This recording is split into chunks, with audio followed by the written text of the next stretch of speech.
Jadi ada dua hal yang mau aku tanya ya Kak. Jadi dua hal ini emang nggak berkaitan sih Kak. Cuma dua hal ini yang masih mengusik hatiku ya.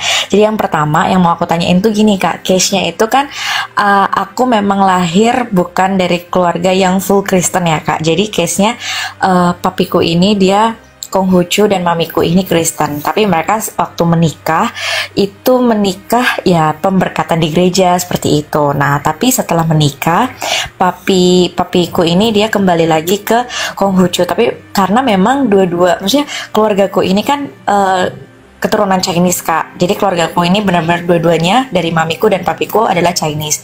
Cuma mamiku ini dia Chinese yang sudah bertobat gitu Kak. Jadi sudah ke Kristen, sedangkan papiku dia masih Konghucu. Nah, tapi pada tahun lalu Kak, papiku ini dia mengajak aku bahkan ya, maksudnya kayak mengingatkan aku sih untuk selalu berdoa.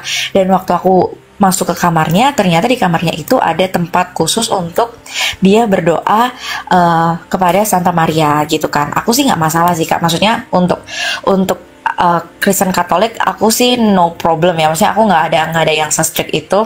Yang penting maksudnya kan tujuannya sama untuk ke Tuhan Yesus gitu kan. Nah, di tahun lalu tuh seperti itu Kak. Jadi papiku punya suatu ruangan, maksudnya suatu bagian khusus di kamarnya, dan itu untuk bertelut berdoa kepada Bunda Maria. Ya. Nah, kemudian Kak, di tahun ini tuh kan ada satu acara adat istiadat daripada Konghucu, yaitu namanya Bekun. Nah, beliau ini ngikut Kak. Si papiku ini ngikut. Nah, aku nih jadi mempertanyakan gitu loh Kak, bagaimana dengan keselamatannya dia?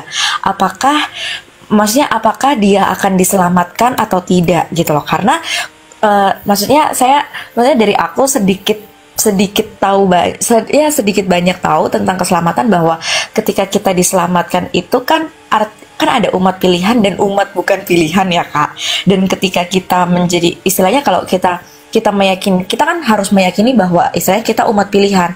Tapi balik lagi, apakah kehidupan kita itu mencerminkan bahwa kita ini umat pilihan atau tidak gitu kan. Nah, aku tuh mempertanyakan gitu sih Kak. Maksudnya bagaimana dengan keselamatan daripada papiku sendiri? Kemudian apakah dengan maksudnya dengan adat istiadat, dengan kebudayaannya dia yang masih kental daripada suku Chinese ini, maksudnya itu apakah akan, kan keselamatan itu tidak bisa luntur ya Kak, tapi maksudnya dan keselamatan tidak bisa hilang juga. Cuma maksudnya gimana nih, maksudnya tuh aku bingung sendiri gitu loh Kak. Maksudnya bagaimana dengan keselamatan papiku, itu aja sih Kak yang mau aku tanyain untuk yang bagian pertama ya. Iya. Gitu. Ya. Tuhan Yesus berkata, barang siapa yang percaya dan dibaptis akan diselamatkan. Papa kamu udah dibaptis nggak? Nah itu Kak, kayaknya belum. Setahu aku belum pernah dibaptis deh. Nah, jadi setahu aku belum pernah dibaptis. Jadi nggak bisa ya, karena kalau memang sekiranya dia sungguh-sungguh percaya, maka bukti kepercayaannya itu adalah memberi diri dibaptis. Jadi baptisan itu bukti bahwa kita itu orang percaya. Karena dalam Matius 28 ayat 19, Tuhan Yesus sendiri yang memberikan sabda dan perintah mengenai baptisan itu. Jadi kita belum berbicara tentang dia selamat atau tidak, tapi dia sudah masuk nggak ke dalam Kristus. Baptisan itu pintu gerbang. Cap, metrai. Ya. Dalam Kolose 2 ayat 11, baptisan itu disebutkan sebagai tanda perjanjian baru yang menggantikan tanda sunat. Jadi kalau sunat itu menanggalkan kulit hitam, maka baptisan itu menanggalkan tubuh yang berdosa. Kalau tubuhnya yang berdosa belum ditanggalkan dalam baptisan, lalu dia mengaku percaya, di manakah kepercayaannya itu? Ya, jadi tidak berbicara selamat atau tidak, tapi kita berbicara apakah dia Kristen atau tidak. Jadi okay. Kamu harus ini beban kamu sebagai anak ya, karena kamu harus membawa dia kepada Tuhan. Meskipun tadi kamu katakan ada Santa Maria ya, berdoa bersama para kudus dalam iman Katolik itu nggak salah. Itu bukan berarti dia menuhankan Maria ya. Saya sebagai Protestan mengerti dogma Katolik mengenai hal itu. Tapi yang perlu kamu garis bawahi adalah posisi papamu dulu nih ya. Apakah memang dia orang percaya atau tidak? masalah dia orang pilihan atau tidak itu urusan lain. Kenapa? Karena orang pilihan adalah orang yang percaya. Nah, apakah dia percaya atau tidak? Oke, dia percaya, Kak, ada Santa Maria di kamarnya. Bukti kepercayaannya itu apa? Satu yang paling mutlak adalah baptisan. Nah, apakah dia sudah dibaptis atau belum dibaptis? Kalau belum dibaptis, berarti dia belum percaya. Kamu percaya nggak saya sudah sembuh? Tapi saya nggak bisa jalan kaki, artinya saya bohong. Nggak ada bukti kalau saya sembuh. Nah, dari mana saya bisa percaya papa kamu sudah percaya? Kalau tidak ada bukti dari kepercayaannya melalui baptisan. Jadi kalau dia belum dibaptis, dia bukan orang percaya. Karena dia masih punya kesempatan untuk dibaptis. Gitu loh. Kecuali seperti kasus yang disalib di samping Tuhan Yesus. Itu kan gak ada orang turunin dari salib dibaptis gitu, enggak. Jadi harus dibaptis dulu, baru kita ngomongin keselamatan gerbangnya. Karena tidak ada keselamatan di luar kepercayaan kepada Yesus. Kisah Rasul 4 ayat 12. Ya, dan bukti kita percaya kepada Yesus adalah memberi diri dibaptis. Gitu. Ya. Oh, oke, thank you Kak, thank you banget penjelasannya. Oke, karena aku tuh juga pernah mikir gitu loh Kak, maksudnya kayak disclaimer, kayak kan ada ayat yang mengatakan bahwa kalau orang mengaku dengan bibir lidahnya bahwa Yesus adalah Tuhan, maka dia akan diselamatkan gitu. Tapi, nah itu aku nggak kepikiran juga sih dengan yang baptisan itu. Jadi berarti kunci utamanya adalah baptis ya Kak. Nah, tapi pertanyaannya Kak, kalau misalkan papiku udah dibaptis nih Kak, tapi dengan kehidupannya kan mungkin karena maksudnya karena dengan adanya budaya, dengan adanya habit daripada keluarganya yang masih mengikuti tradisi itu, mungkin itu juga akan mengikuti, maksudnya ketika dia sudah menyerahkan dirinya mungkin akan mengubah point of view-nya atau bagaimana Kak kira-kira? Adat istiadat itu tidak menghalangi keselamatan, tapi adat istiadatnya yang bagaimana dulu? Saya nggak tahu tradisi orang Tionghoa bagaimana, tapi kalau itu membuat dia melakukan okultisme, sinkretisme, spiritisme, ya, melakukan penyembahan kepada hal-hal di luar daripada Allah yang benar, itu nggak boleh. Makanya Tuhan Yesus berkata, mengapa kamu lebih menjunjung tinggi adat istiadat nenek moyangmu daripada firman Tuhan? Jadi firman Tuhan tetap yang paling berotoritas. Nah, adat istiadat itu belakangan. Kalau misalnya adat istiadat itu membuat kita melanggar firman Tuhan, jangan lakukan. Tapi kalau adat istiadat itu tidak melanggar ketentuan firman Tuhan, ya silakan lakukan. Karena Tuhan Yesus sendiri pun melakukan adat istiadat ketika dia menghadiri perjamuan kawin di Kana, itu pesta adat. Gitu loh. Jadi tergantung nih adat istiadatnya melawan firman Allah atau tidak. Misalnya penyembahan berhala, menyembah Tuhan-Tuhan lain, atau percaya kepada otoritas-otoritas di luar Kristus, di luar Allah yang benar, percaya hal-hal yang tidak berkenan bagi Allah. Atau mungkin kita bisa mendapatkan keberuntungan dari batu ini, dari sembahan itu, ya, dari ini kepercayaan begitu, itu nggak boleh, gitu. Karena Tuhan sumber segala sesuatu yang baik. Gitu ya, jadi orientasinya yang diubah. Budaya itu tidak salah, tapi kalau budaya itu tidak berorientasi kepada firman Tuhan, tinggalkan ya. Di suku apapun, mau orang Batak, orang Chinese, Tionghoa, orang Sunda, semua adat istiadat gitu ya. Oke, thank you Kak. Kak, satu lagi boleh ya Kak? Satu lagi ini yang paling urgent sih Kak sebenarnya, karena jadi satu hal ini, jadi aku kan punya teman nih Kak. Aku punya teman, dia ini sudah bersuami, sudah bersuami. Nah, dia ini sudah bersuami. Temanku ini kan perempuan. Dia tuh sudah bersuami, tapi suaminya tuh juga kita komsel bareng gitu Kak ceritanya. Jadi kita satu komsel dan suaminya juga ada di komsel itu. Nah, jadi ceritanya temanku ini dia pernah diganggu gitu Kak. Jadi diganggu oleh teman sekantornya. Nah, pada suatu hari, jadi temanku ini kan mulai merasa hal-hal aneh ya Kak. Kayak di rumahnya tuh mulai ada belatung, kemudian ada, maksudnya kayak mereka ini lebih sering berantem, sampai si temanku yang perempuan ini tuh dia pernah mau bunuh diri gitu kan Kak. Nah, pokoknya terjadi hal-hal aneh gitu lah Kak, sampai pada akhirnya rumahnya itu juga depan rumahnya tuh bau wangi gitu-gitu. Nah, sampai pada akhirnya temanku ini mendatangkan pendeta dari Manado, karena mereka itu dari Manado gitu kan Kak. Tapi sekarang mereka tinggal di Jakarta, di Tangerang.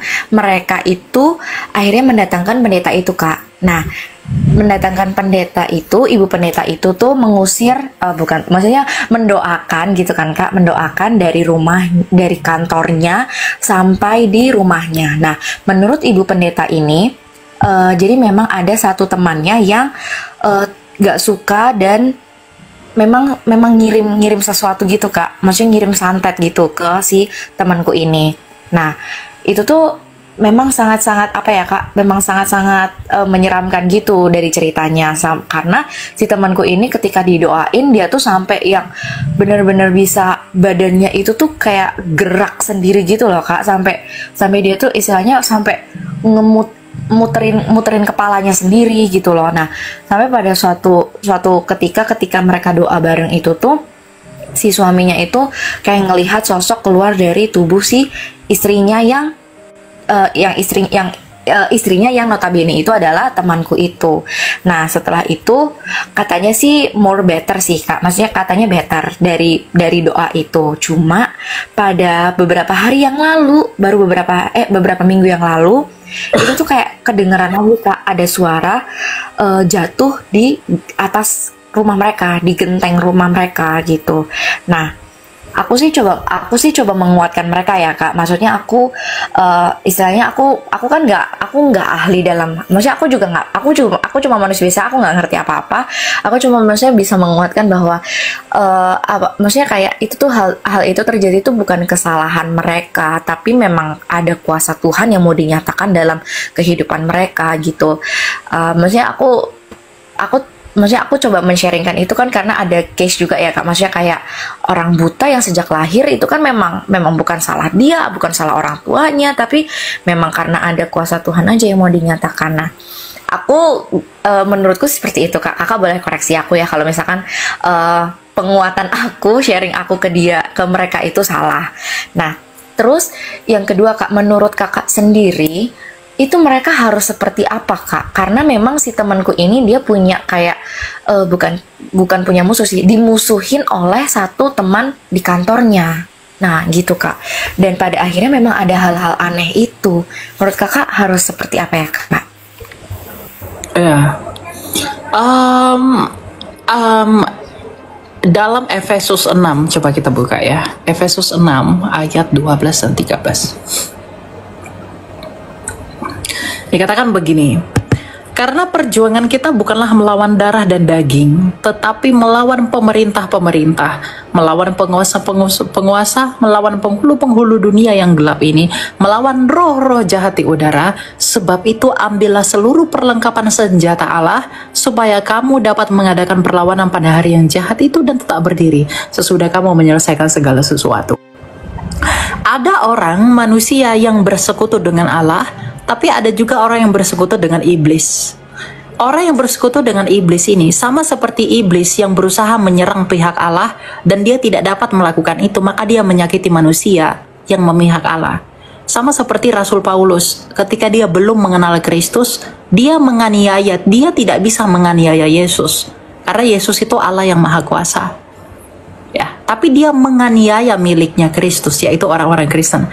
Makanya ketika Rasul Paulus itu mendapatkan penglihatan dalam perjalanan ke Damsyik, Tuhan Yesus berkata, Saulus, Saulus, mengapa engkau menganiaya aku? Padahal Tuhan Yesus nggak pernah dianiaya oleh Rasul Paulus, tapi penganiayaan Rasul Paulus kepada jemaatnya Yesus, itu Yesus katakan sebagai penganiayaan atas dirinya sendiri.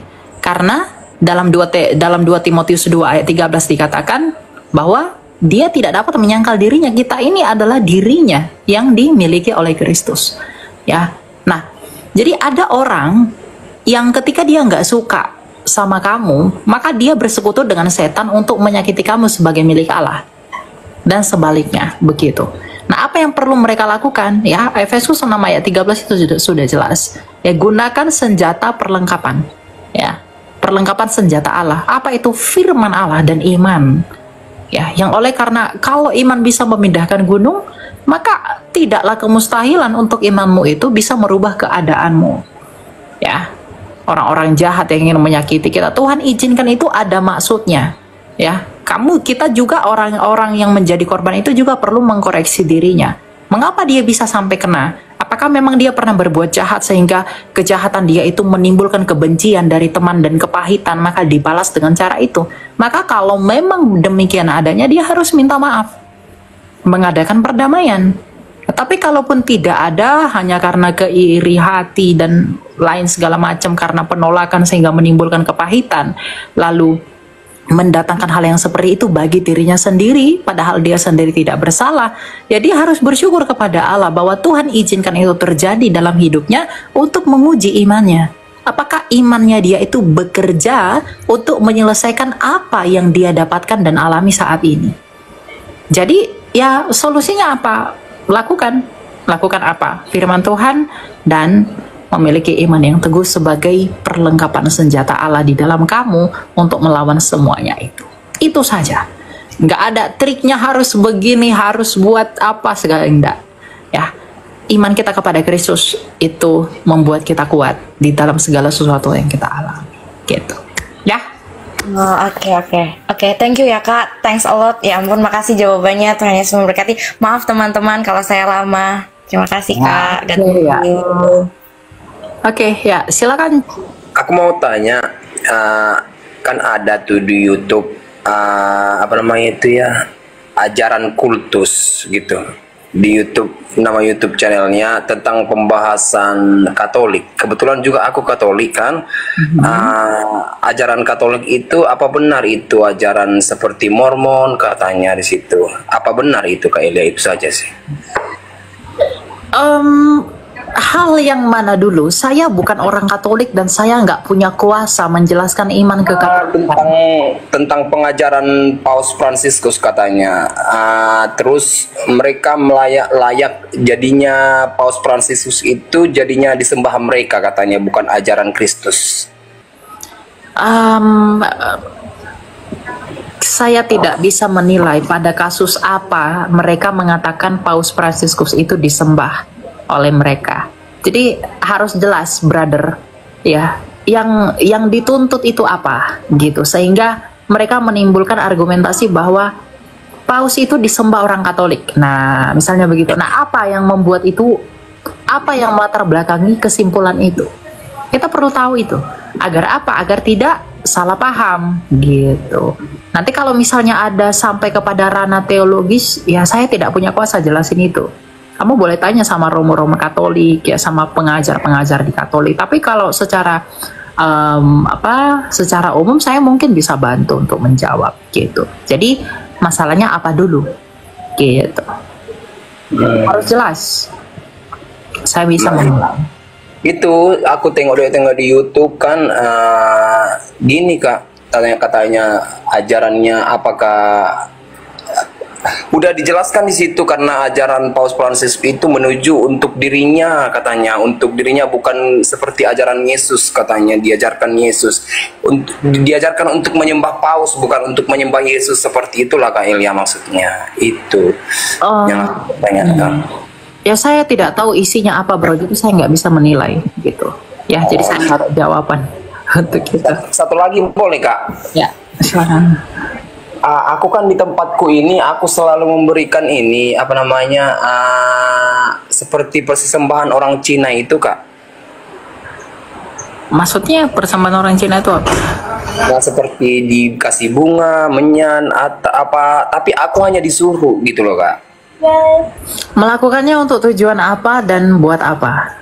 Untuk orang yang tinggal di sini yang kita tidak lihat, seperti itulah. Katanya yang menyuruh aku itu mintalah pada dia katanya. Tapi aku dalam hatiku enggak aku minta, enggak. Ya jangan lakukan.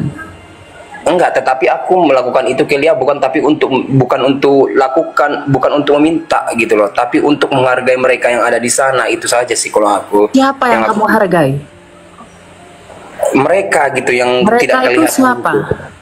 Yang tidak kelihatan itulah. Yang tidak kelihatan itu tidak ada lagi di bumi ini. Yang ada di bumi ini adalah setan-setan semua.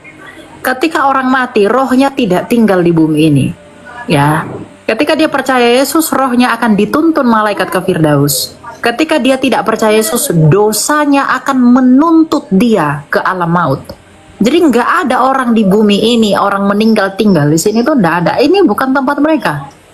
Ya. Jadi tadi kita baca Efesus 6 ayat 12 bahwa itu roh-roh jahat yang ada di udara. Jadi kalau kamu melakukan itu sama dengan kamu beriman bahwa orang mati eksistensinya masih ada di bumi ini. Ya, itu nggak pernah ada, bro. Jadi jangan lakukan itu lagi. Ya, karena kalau kamu bilang menghargai, ya kamu menghargai setan, kamu tidak menghargai orang. Firman Allah dan juga orang yang benar-benar meninggal. Ya, jadi jangan lakukan. Terus begini Kak, satu lagi ini terakhir untuk terakhir. Aku kan selalu berdoa, bentar lagi udah melakukan dosa, bentar lagi udah melakukan dosa, gitu-gitu aja. Gimana sih caranya, cara memulainya untuk apa namanya, biar dekatlah dulu gitu sama yang maha kuasa itu gitu. Dikit-dikit udah merenung, ya Tuhan banyak kali kesalahanku, banyak kali apa aku gitu. Tapi dikit-dikit udah melakukan hal-hal yang tidak Tuhan sukai gitu loh Kak. Bingung kadang-kadang, udah minta ampun bentar-bentar udah melakukan hal yang tidak wajar, tidak disukai Tuhan gitu-gitu Kak. Bingung kadang-kadang gitu loh. Udah berapa lama ini ya, udah berapa tahun ini aku selalu kapan lah aku ya dituntut Tuhan untuk melakukan hal yang baik ya, untuk dekat sama dia. Padahal nanti kalau datang dia nggak ada bekal yang aku dapat gitu, yang aku kasih sama dia itu. Kadang bingung Kak Elia, gimana sih caranya Kak? So, tolong lu dijelaskan Kak.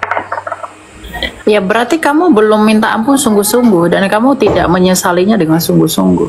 Iya itu makanya kadang-kadang akan hatiku, ya ampun banyak kali gitu, banyak kali. Terus caranya ini yang aku bingung gitu, dikit-dikit. Tidak ada cara, tidak ada tips, tidak ada metode. Semua itu kembali kepada hati kita.